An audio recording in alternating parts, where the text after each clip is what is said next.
Bismillahirrahmanirrahim. Allahumma shalli ala sayyidina Muhammad. Dalam surah Al-Hijr ayat 39, Allah SWT berfirman yang artinya, ia iblis berkata, Tuhanku, oleh karena engkau telah memutuskan bahwa aku sesat, aku pasti akan jadikan kejahatan terasa indah bagi mereka di bumi, dan aku akan menyesatkan mereka semuanya.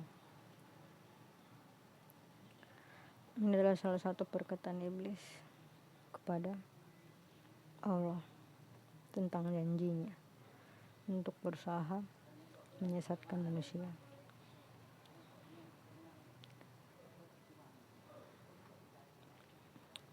Pernyataan pertama iblis adalah Tuhanku. Jadi iblis ketika ini mengakui bahwa Allah itu Tuhannya, maka ia meminta penangguhan untuk menyesatkan manusia. Sama seperti manusia yang kafir yang berada dalam neraka. Ketika mereka disiksa dalam neraka, mereka baru berkata bahwa mereka mengakui bahwa Allah adalah Tuhannya. Tapi mereka telah sesat karena tidak ada kemauan dalam neraka. Kemauan hanya Allah tetapkan sampai sebelum kematian itu menjemput. Maka setelah kematian itu tiba, sudah tidak ada lagi tempat untuk kembali. Itulah mengapa Allah menetapkan bumi ini sebagai tempat terakhir kamu untuk membuktikan ketulusanmu. Allah telah memutuskan bahwa iblis itu sesat. Maka siapapun yang tergoda dengan iblis, maka tersesatlah dia.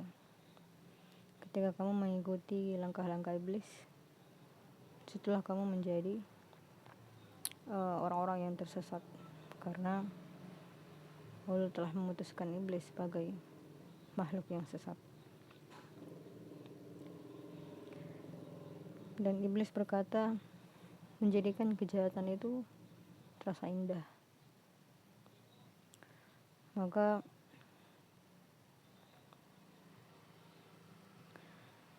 keindahan yang mereka pandang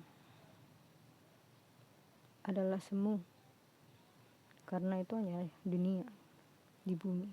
Makanya dikatakan di bumi, karena kejahatan yang mereka anggap indah itu semu. Karena itulah dikatakan sesat. Seperti misalnya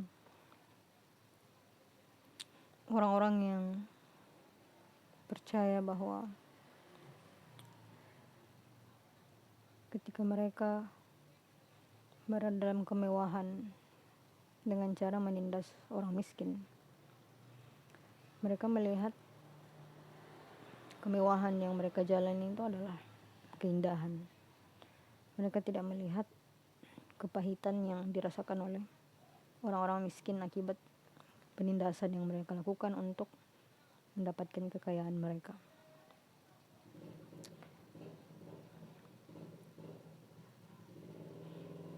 Maka inilah orang-orang yang tersesat.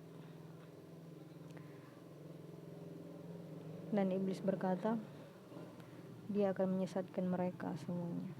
Tidak ada satupun dari kita yang terlewat dari bisikan-bisikan iblis untuk agar manusia itu tersesat.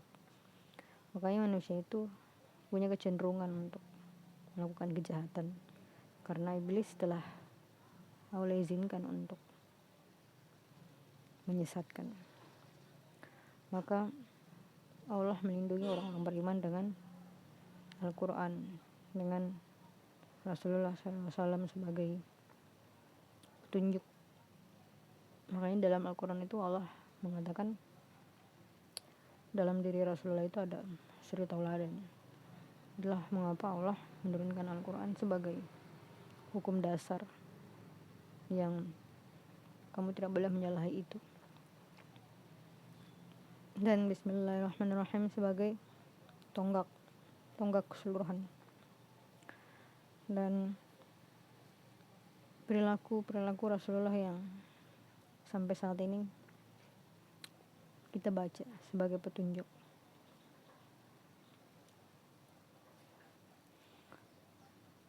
Meskipun saat ini kita berada di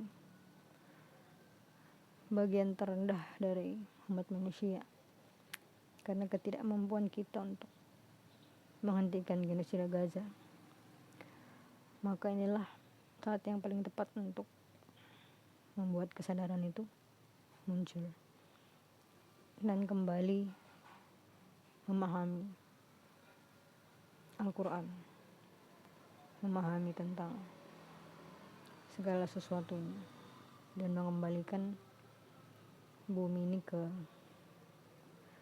jalan-jalan Al-Quran, jalan-jalan Allah yang telah Allah tetapkan dan Allah ridhoi, agar kamu tidak tersesat seperti bujukan-bujukan iblis yang berada di sekitarmu.